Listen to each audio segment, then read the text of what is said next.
to Sunspot for the week of October the 25th, 2021. Just a month away from Thanksgiving, 2 months away from Christmas. Fall is in the air for sure. Today is Wednesday as usual. You'll see this on Friday, but I think Friday's weather, when you see it, today's weather is the same as when we were recording it on Wednesday. So really nice outside. We're back on schedule. Pardon the disruption. Lots been happening out there, so we ended up skipping a week last week and are back now on rotation with my friend, former mayor and current council member David Hill. Good to see you again, David. Thank you. And have several things we want to talk to you about, so we're going to jump right into it. Let me first start by saying that you probably don't know this because David doesn't go around broadcasting this sort of thing, but David has just recovered from having COVID, and which was quite the shock to me anyway.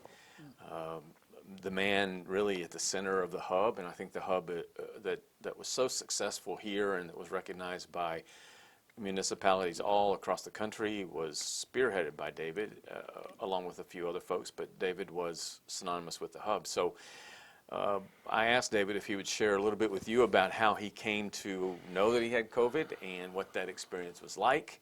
And that sort of thing. So glad you're back and feeling better for sure. So tell us kind of what happened. I am feeling better. My voice is still not 100%. Yeah. But I'm just as surprised as you. I took the Moderna when it first, when the pandemic first started. So and worked the whole time through the hub, right. with no breakthroughs. And continued to go out in public and meet and greet and do life. And one day my nose started dripping, and I was thinking maybe it's cedar. My eyes were itchy, and I felt kind of tired. And I went home, and I think I even came by and talked to you. Yeah. I went to the house, and Mickey said, "How do you feel?" And I said, "I just kind of don't feel too well." So she said, "Well, let's go to the hospital and see what it is." Now that's not necessary, you know. Yeah. And then it was. So I went out and got swabbed out there, and they did it for strep and whatever, and whatever else was going on. Yeah. And then I did a COVID test. So it turned out positive. And was that one of those quick rapid tests, or did you find out like right away? I got it the next day. The next day, yeah. Yeah, I think the first one was for pneumonia. Yeah. They swabbed you for that. So when they told me it was positive, I asked them what to do, and they said you can go to Ferris and get the monoclonal treatment. So I ran over there real quick, and I got the 4 shots. And they said go home for 10 days, and you should be okay. Right. So when they say you'll be okay, you don't know what that really means. Mickey asked me, it's a strange question. She said, when you knew you had it, what did you feel emotionally? And I never thought about it until I thought about it. And I said, well, the first thing that came in my mind was, this stuff will kill you. Right. That was the first thing that came in my mind. It wasn't that I'm going to be down for 10 days or let me think, who did I have contact with, who do I need to call, and who do I need to text? I thought, at 74 years old, had I not had the vaccine, and I thank the Lord that we were able to get that. Yeah. Because at 74, I don't have any other health issues. I'm fairly in pretty good shape at 74. So, but I knew then that there was a reason why I got Moderna to start with. Yeah. And then getting it and thinking about it, it's you need to pay attention. And you happen to get it. That it really is real. Yeah, when you happen to get it, at the same time, it may have been towards the end or maybe right after you recovered from it, was when Colin Powell passed away from it. Yeah, or at least in part from COVID. Well, I wasn't around him, but no, so I know, but that's not my fault. But I was, So, but it makes you stop and think. And you were vaccinated in what would that have been, March? Yeah. Way back. Right. Way back. That's when we were doing Moderna. Right. So Pfizer hadn't even come out yet at that time. It turned out that Moderna seems to be the best, and lasts the longest. I mean, the only thing I had some headaches. I lost a little taste.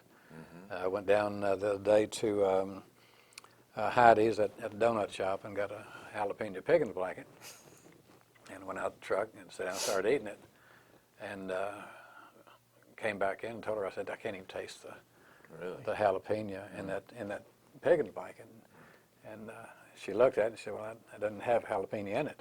Oh. And I said, well, she gave me another one that actually had jalapeno in it. And you could taste it? No. Oh, you still couldn't taste it? And even picante sauce. I had some lime Doritos, and I asked Mickey last night, taste one of these, see if you can taste the lime in it. She said, well, I don't like them. I didn't ask you if you liked them. I said, well, just do a taste test. Yeah. Now, she could taste the lime, but I couldn't. Really? And that was when? Last night. Last night? Last night. And picante sauce, two of my favorite things, to watch the Astros lose. Yeah. So... well, that's a bummer. I Well, mean, I know that's one of the symptoms of it, Yeah. but eventually, I guess, most people do recover their sense of taste. I think you do. Yeah. But everything just kind of tasted a little bland. Yeah. So... well, I recall we had a meeting here with some folks from out of town the day or 2 days before, I think. Well, we had some meetings, and you were Right. involved here at the paper, and you sounded rough. I didn't dawn on me that I didn't even remotely believe that it would be COVID. I thought maybe you had either allergies or a flu or just cold. So it was obvious to me that you were sick. But it wasn't obvious to me. Yeah, I guess. But I didn't even feel bad. Well, you had the vaccine. Again, we're back to, I wrote a couple of weeks ago about... You have a little confidence in that. Yeah, you do, and that's why I just get to start being a cynic more and more about certain things. But people should, I guess the point is people should pay attention to, if they feel sick, they should pay attention to it despite having a vaccine or no vaccine. I went out to Baylor to get swabbed, and it's a drive-in, so you park in front of a sign, and the little nurse comes out. They'll talk to you. You have to dial in on the phone and call them, and so you're talking to the nurse, and the place is packed. Every spot has a car in there. There's only maybe 8 or 10 spaces, but each one of them has a car. One of them had a Suburban with 2 or 3 people in it.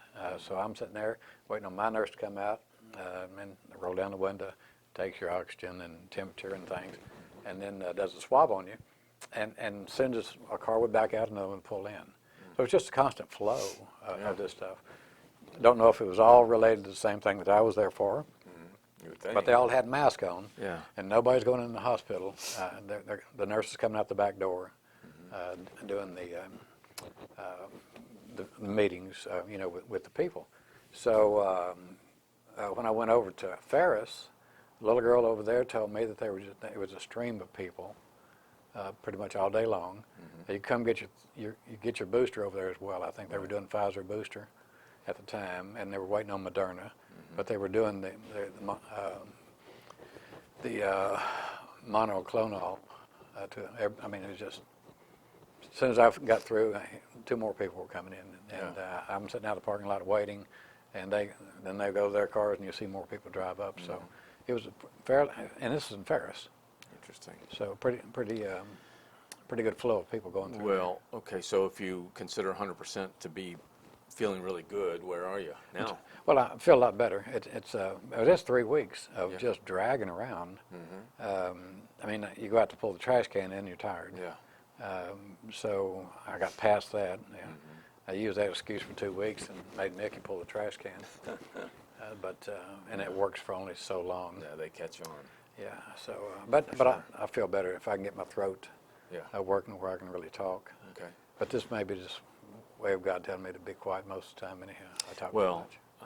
I'm glad you're feeling better. And I Yeah, guess thank you. the point, we wanted to bring it up because, one, David is by far the most active council member, at least that I've seen in a long, long time. And, of course, for the 2 years or a year you were mayor, or 2 years, I can't remember now. But anyway, during the time of leading up to the COVID and certainly through the pandemic and the hub, you were extremely active, working a lot, spending a lot of time, and still do.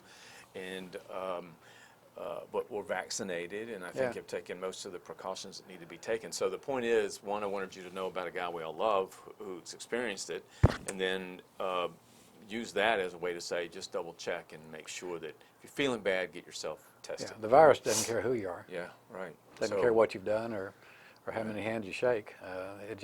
It's there, and it's not fun. Well, we have a staffer who had COVID here at the paper and got a booster a couple days ago, and that booster kind of took control, and that person was out yesterday or early this week because of the effects of that. So Oh, wow. I think we just Yeah. pay attention and know that it's there, and just don't be stubborn. Men, particularly men, are stubborn. It's like the old billboard that I've seen before in a picture that said, "1 million men will die from stubbornness, Right. in life." And then ostensibly some man went up to the billboard and wrote, "No, we won't," which is essentially how we view things. Okay, Yeah. well, there you go. All right, next thing we want to talk about is, as we have discussed before, there is a big, beautiful annex being built in downtown Waxahachie, right across from where City Hall is now. And there was a groundbreaking just a couple of weeks ago. Unfortunately, David couldn't be there, but just wanted to get an update on the annex and how things are coming and what we should expect. A year from now, you should have a building standing there, and we should start occupying it. They're doing dirt work right now, and it rained this morning, and they got the dozers out. It's a good day to do dirt work in the rain. Yeah. It's all caliche out there anyhow, and rock, so. Well, that is Rogers. Is that Rogers? Yes. Yes. Yeah. Will it be shut down? I should know this, but it won't shut down in Rogers. No, what they'll do, about like they did when they did the demo, Yeah. they'll shut down one lane and allow you to get through. I think there's a couple road cuts they have to make, a couple bores to get utilities that may reroute some traffic, but it'll be short-lived. I mean, they'll get the pipe in and get it covered up, and put steel plates, traffic plates, or whatever down it is to get traffic through there. Okay. So, So in about a year, it'll be done and occupied. Yeah. There's retail going to be in there as well, correct? When the architect drew the plans, he put the little wing on the end down there that had some retail in it, and they used the word retail, which leads people to believe we're going to have shops and stuff like that. But really, it's I don't think that wasn't our thought when the council approved it. The idea was that if we needed CVB or the chamber, which I think now the chamber is going to lease part of that now, which was kind of the idea that if we could make that the hub of that kind of activity, which would be city works and anything that has to do with the economics of downtown. Right. So your convention visitors bureau and your chamber, which is all your businesses represented down there, would be a lot of synergy. Yeah, that would make sense. So not so much to put a dress shop or a T-shirt.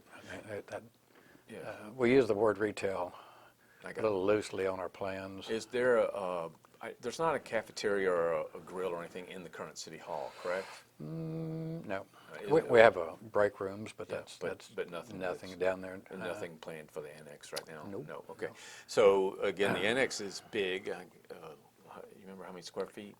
26,000? Yeah, big, 26, 20, somewhere in that neighborhood, big. It's a lot. Yeah, and it's going to really add to our downtown, and it will be occupied, as will City Hall. So we're have run out of space in City Hall. Yeah. And so it's an exciting thing, and I, just as a side note, not that I want to stir anything up, but I still advocate that be named after Chuck Beatty, and we'll continue to advocate that. Don't know how successful that will be, but I do believe that Chuck is worthy of it. So, and I know David does as well. But right now, the plan is to not, or it seems like the plan is to not have it named after anyone, but we'll continue to push for Chuck. I will anyway. All right. So the other night at council, this past Monday night, and you were still not able to be there, right? Right. Right. There were a number of things brought up. One of them was a new development on Ovilla Road called Dominion Park.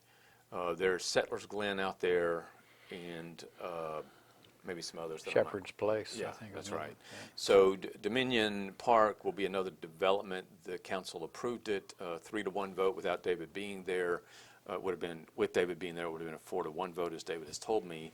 The one no vote was from Travis Smith, who had some things to say about about it that I may share here in just a minute. But what are your thoughts about something like Dominion Park, the development and the tax impact on the city or for the city? Well, I mean, it's kind of a long drawn-out thought process. Right. But Settlers Glen is north of 287. Right. So it's up on the right behind Walgreens. But we've got Shepherd's Place, I think, that's building homes right now. A little bit further down is where Dominion Park is going to be. So, and we've looked at it. I think this is a Lillian home. This is George Salvador. We looked at it once before. It was a little bit too dense.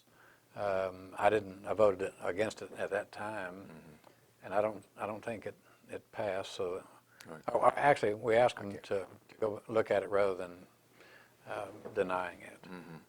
So they did, and they deleted some of the lots and made them a little bit different and changed their plan just a bit, enough to where it passed, and it seems like a pretty good project. But I think it's 78 acres, 207 houses.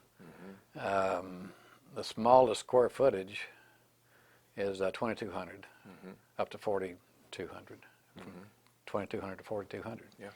So the question was asked to Brett Hess, who was making the presentation, what's the average square footage price of the houses?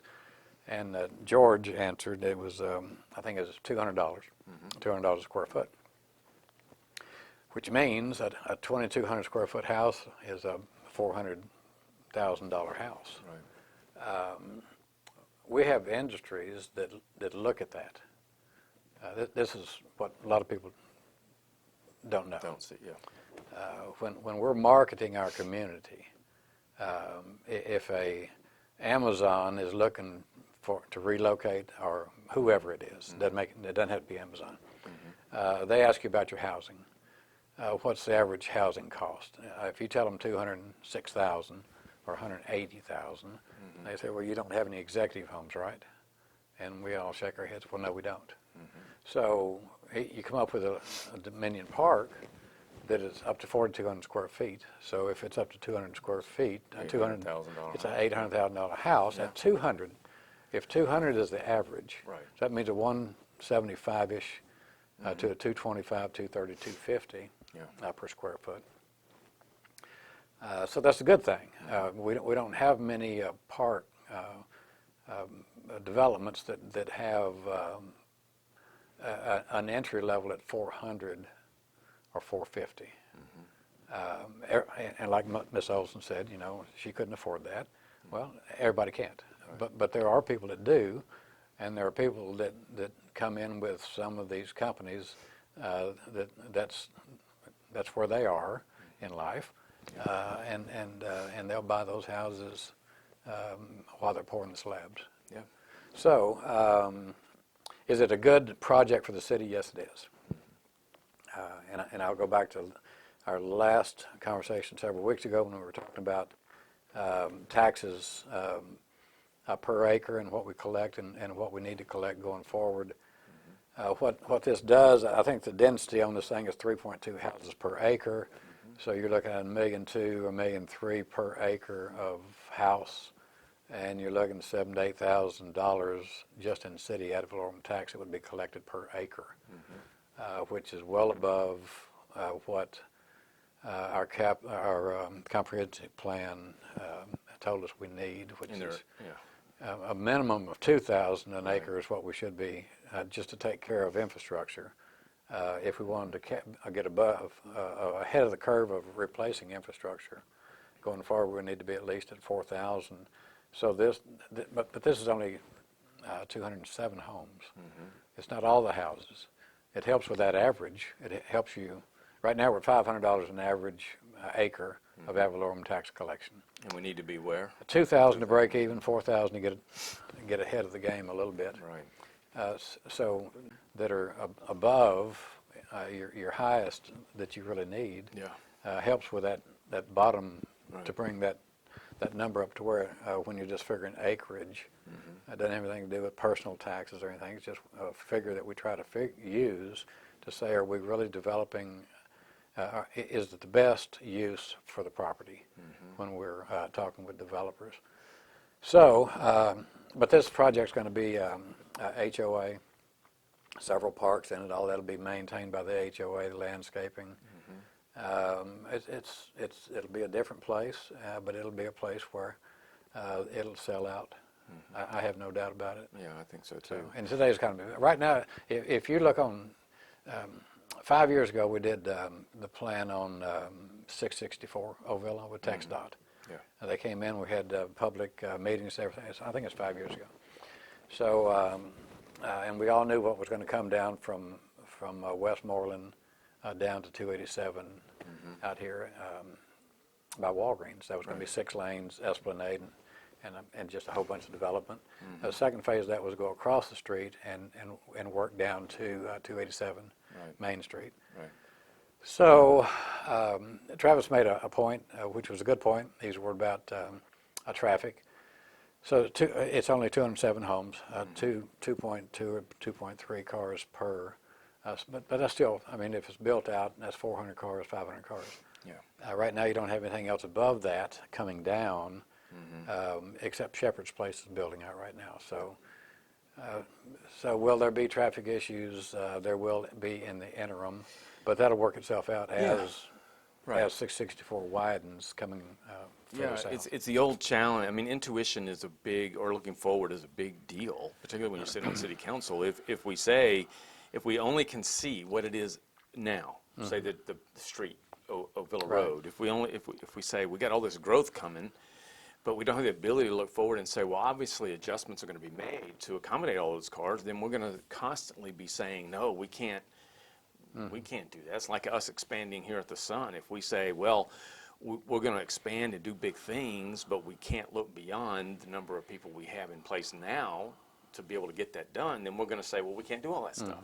Of course we're going to grow to accommodate the expansion. So same thing with Ovilla Road. I mean, we got to, you do it very well, and I think other members of council do it well. I would even, this may shock you, but I applaud Melissa Olson for making progression in her time on council to the point where she understands that a place like Dominion Park is important and that things will be done to accommodate it instead of looking at just where we are now and then picturing a whole bunch more homes and saying, we'll never be able to, it'll never work. Well, it won't work if you can't look forward.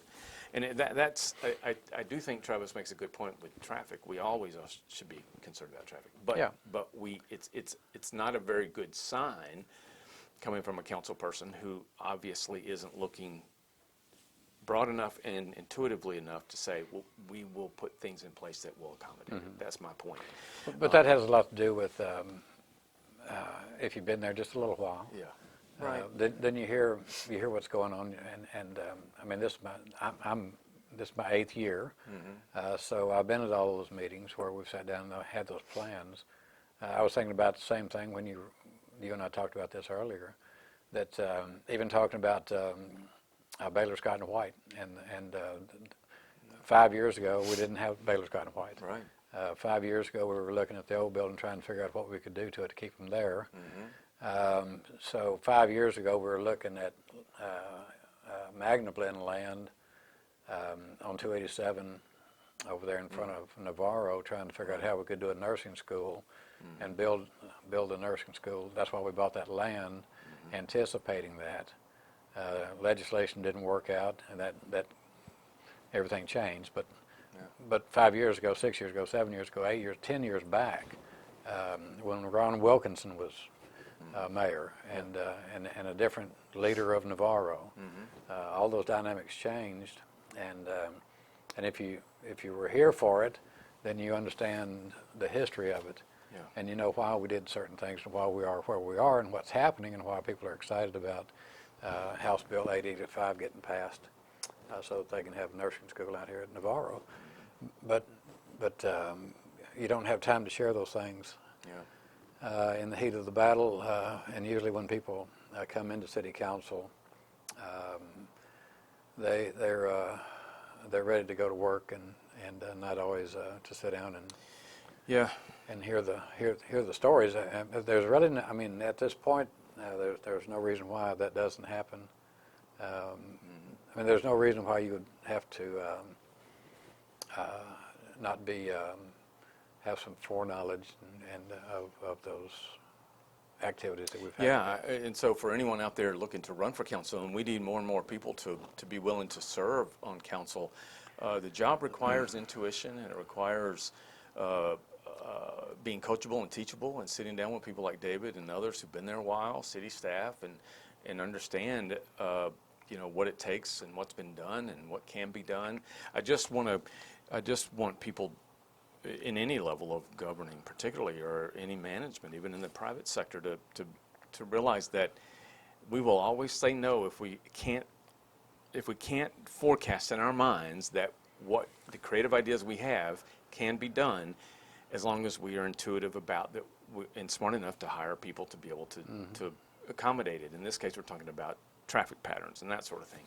Right. So I do think, as an example, Melissa Olson has grown over time to understand that saying no to things that are obvious yeses, to me anyway, are a sign that you've not yet not yet are able to see intuitively either broad enough or far enough that things related to a project like this, everything will be done to accommodate it to have less impact, in this case, on traffic. That's my point. Yeah. I hope that's not confusing. But that's where it happens to be more common in older folks like us, where we've been ones at times to say no, because we can't possibly grow to that extent, because how are we going to do it with the staff we've got? Well, it'll be more than the staff we've got by then, and that's what it takes. So the other thing Travis Smith had to say was that developers need the city more than the city needs developers. That may be true, maybe not, but I don't think it's a wise thing to say insofar as you want to work with developers, right?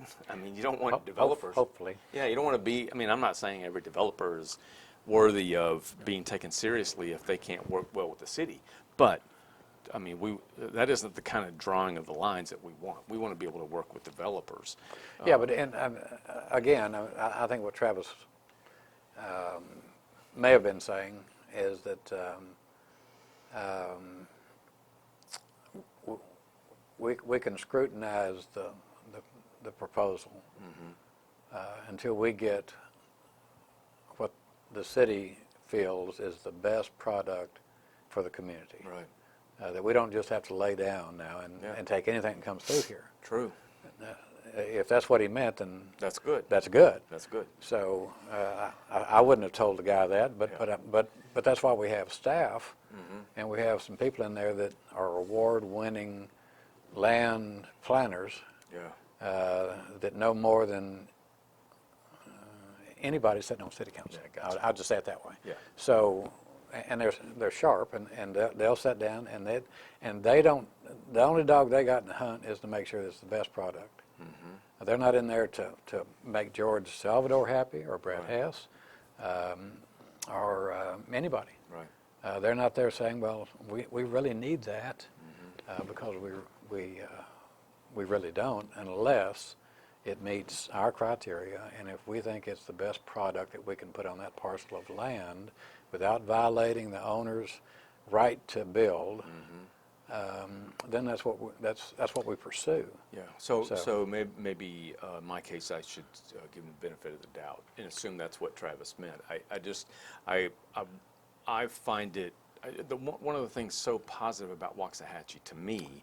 Again, the benchmark for me is having lived in multiple places across the country, big, little, in between, and the city and the council, at least in the time I've been here, has been one to say we want to work with you. Yes, we have our standards and criteria, and we're not going to fall over just because you may be flashing big money or whatever.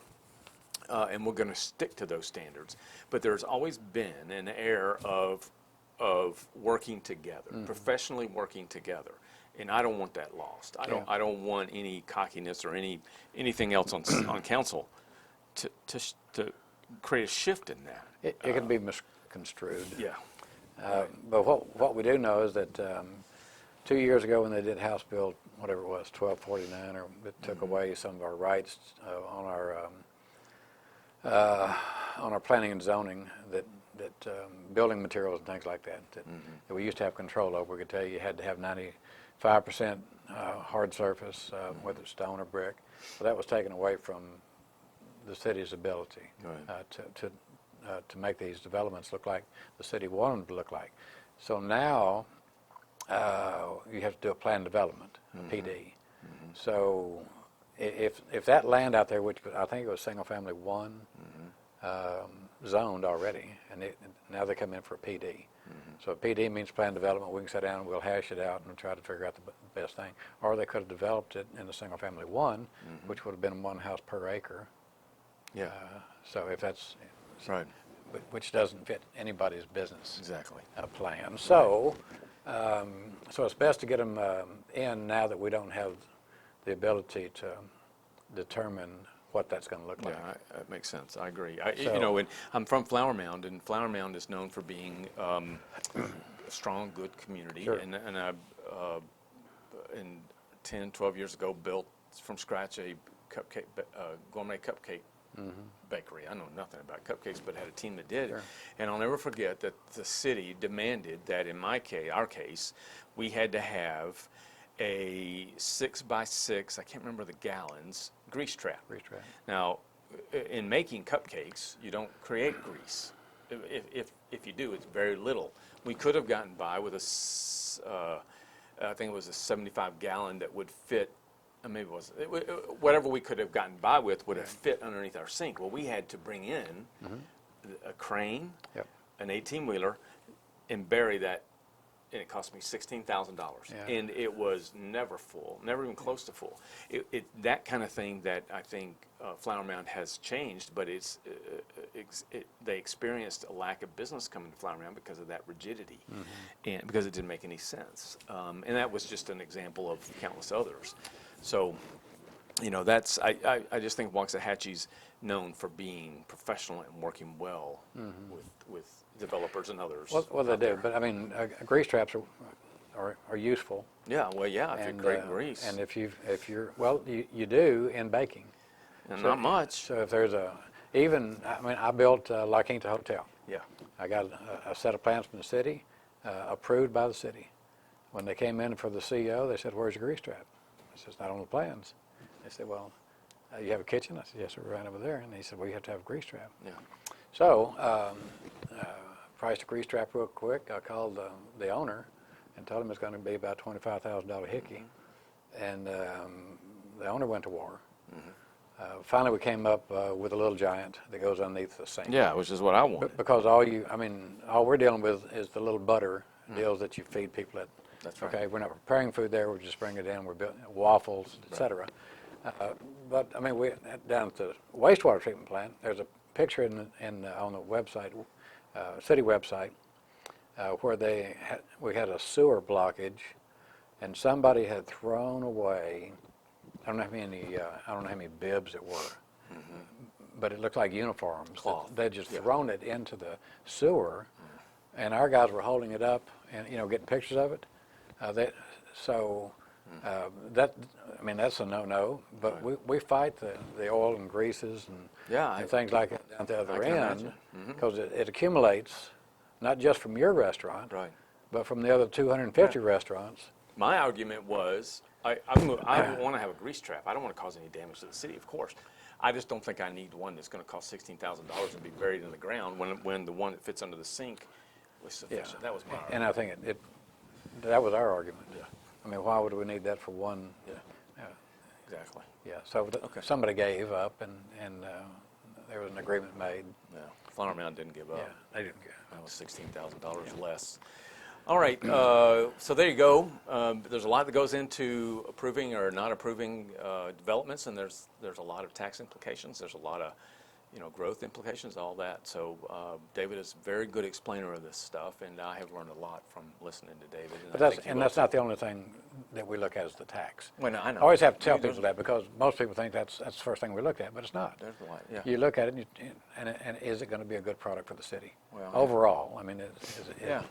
So I That was a given, but yeah, you're right. People may not know that. And we have an airport sitting out there that's just 30 minutes away from that subdivision. Yeah. So people that are 360 Mm-hmm. and 287, not a red light between Mansfield and Ennis right now.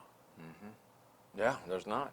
So that little place that they're looking at building those $800,000 homes, and they could be more than that on the high side. If you're at the average, then you can think there's going to be something that's going to be a little bit above that when the homeowners come, or when the new buyer comes in and says, "Hey, I'd like to add some stuff." Yeah, for sure. So whether it be a pool, Yeah. and knowing that acreage out there has never had anything built on it. Mm-hmm.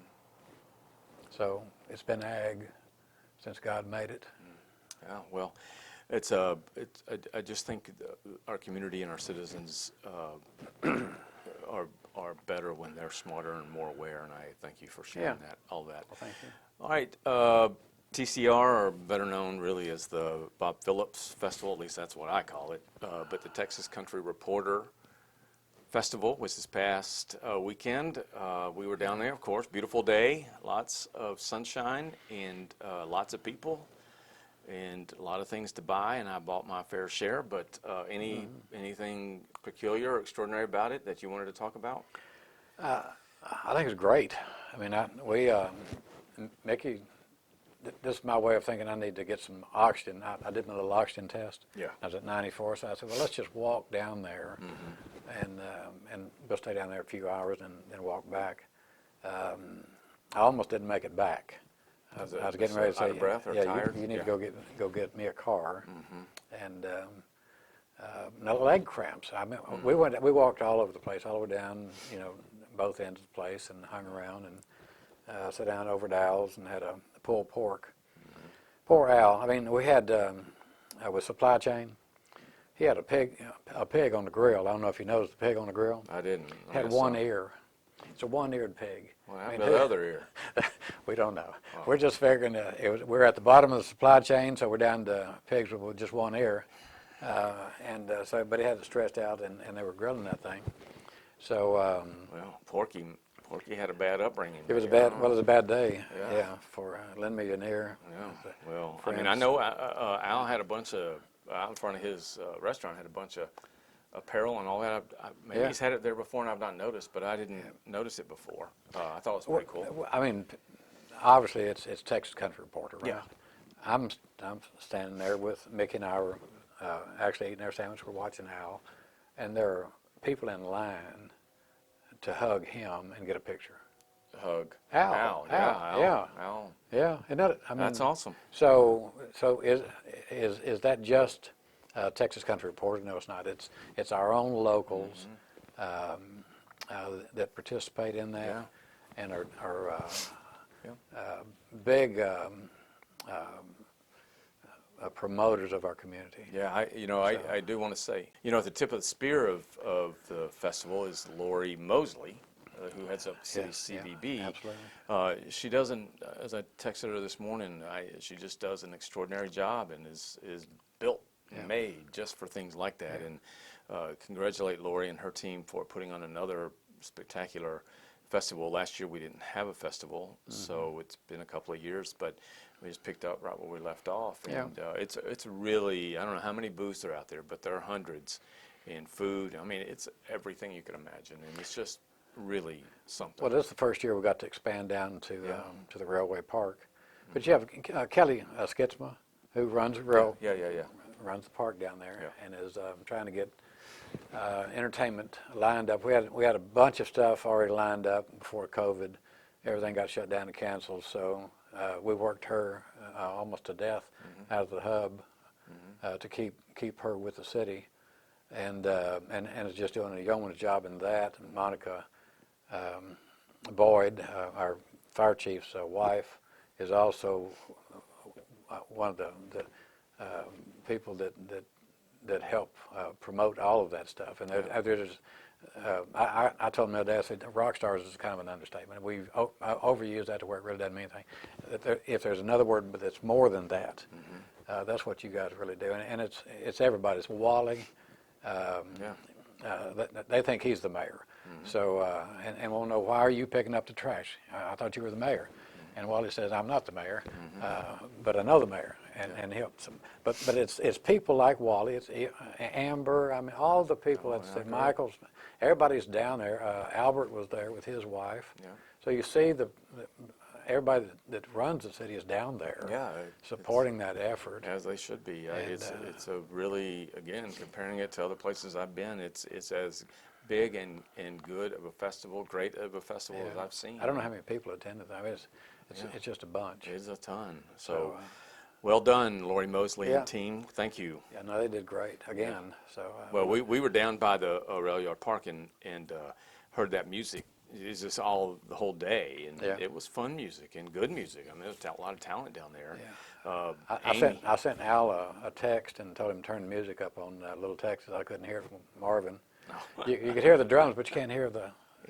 Little I Texas. should have stayed a while, but well, on our staff, Amy Troll, who's actually in charge of Sunspot and video and producing it and all that, interviewed the Phillipses the other day, and I think Amy's probably been told, but they told several people that it was one of the better interviews they've ever had, insofar as Amy being prepared, and it was a comfortable setting, and they would be able to share things and all that. So we appreciate the relationship that Waxahachie has with the Phillips, and we certainly value the one we have with them. They've already got their date for next year. Yeah, cool. 29th, I believe. Late October, right? Something like that. Yeah. Very good. All right, last thing on the list is, and I wanted David to weigh in on this, that every council that I'm aware of in the country, and again, I'm not aware of all of them, so some of them probably don't have this, but on the agendas every council meeting, there is an opportunity for the public to get up and make comments. Those comments are made. Council cannot respond to the comments. There can't be a dialogue. It's just citizens are able to come up, give their name, address, and then speak to really any subject they want to, right? It doesn't have to be what's on the agenda. Right. And so that happens. There are regulars, as there are nearly every place out there, but there are regulars, and then there are those who show up every so often about a certain topic. Right. Typically, in those councils, same thing applies to the school board. There's a time limit. As I recall, it usually is about 3 minutes. So you have 3 minutes to say what you got to say, and then go sit down. There's really not been one that's been enforced on council for a while, right? So people can get up and talk, and that has led to the council approving, I think, already, if I'm not mistaken. I don't know, has it been approved? Yeah, I think so. That it's now, public comments are going to be limited to 5, and if you hit 5:01, you are flogged and thrown in prison. Drawn and quartered. Not really, but things you'll be asked to stop and that sort of thing. So I just wanted you to weigh in on whatever you felt about that, and we'll go from there. We've always had the understanding that we had a limit on public comments, and 3 minutes was always thrown around, but although I don't think we've ever told anybody, I'm sorry, your 3 minutes are up. We may have said, look, it's been an hour and a half, and I've got kids in the car. And but I remember the night, and Kevin and Mark Singleton and others will remember the night we made a change in our management. It was a morning, I think, or an afternoon or something. A group of people came, and they talked for a long, long time. Yeah. And there was nobody up there that said, excuse me, but you're past that limit. Yeah. They sat and they listened to that, and they got grilled. They did. By a lot of people. Excoriated, I might add. So, yes, and we still talk about that. I remember I was there. That would have been the time to say, your 3 minutes is up, sit down. And they could have. Yeah. And they didn't. Right. So my point is, and what Alan said and what Chris has said and others have said is, and we don't have any willful violators. I mean, it's not somebody every single week that's the same guy, right? So 2 or 3 violations of the time limit, and you want to change an ordinance, and now you got a rule. I didn't think was necessary. I mean, it's just rare that that happens. I know that people can say things that hurt your feelings and insult you, but that's part of the job. Part of what you got. Yeah, yeah. So, I mean, I do admire council people who sit up there, and in the case that we're talking about here, 3 or 4 or 5 years ago, when change of city manager was made, it was jam packed, and people were. It was ugly, and council just sit there and took it. You really sit there and take it, good, bad, or ugly, every time, and can't say anything. I admire that discipline. I know the law says you can't, but still it requires discipline. You can ask people when they come in if you'd like to speak. I mean, we could have them sign up. A lot of people do that, and tell them at that time it can be on our agenda. There's 3-minute limits, 5 minutes, whatever you want to do. I think if somebody goes to 5 minutes and they're almost at the end of saying, thank you for allowing me to talk, you let them finish that. You don't have to call them at the second and shut them down or turn their mic off. And most people can say what they want to say in 5 minutes, 6 minutes, 7 minutes. Yeah, so, that's a point for me. I say to the folks who want to get up and speak, we need more people to do that. What I would say is if you're exceeding 3 or 5 minutes, you're probably going to dilute your argument or dilute the points you're making. It's that old thing about short speeches aren't always best, but the best speeches are always short. The getting to it, being succinct, making your point, and sitting down is always more effective than a long time. It's like the preacher who gets up and says, leads you to believe after speaking for 30 minutes that he's about to close his sermon. 30 minutes later, he does it again, and finally you're just like, I ain't going to that church anymore. He can't close. Yeah.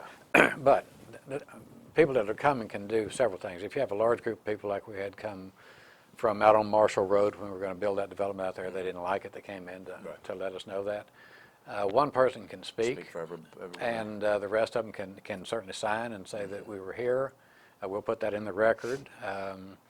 It just makes some notes. If rather than just going off on everything that's bothering you during the week, be a little bit more organized to think about what you really want to say and get that in.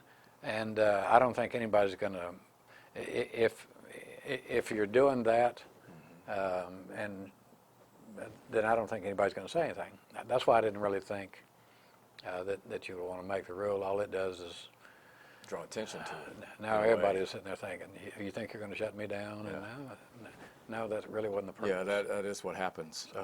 So anyway, I think if we just realize we're more effective when we make the point and be done with it, then reminding myself of that, then we're more effective.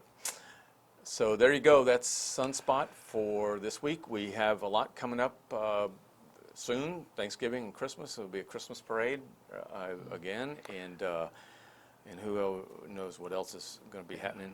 Well, and that'll be going back down Main Street this year. So it come by here? Does it come by here? Like It'll go to the square like it did last. Yeah. Yeah, good. So thank you for listening. Hope everybody is ready for the holidays. It's an exciting time. I'm excited because I think next week there's a radio station in the Metroplex that plays Christmas music 24/7, and I'm turning it on. When's Halloween? Sunday. So I think when that's over, that station says it's Christmas time, and we get going, and I'm all for it.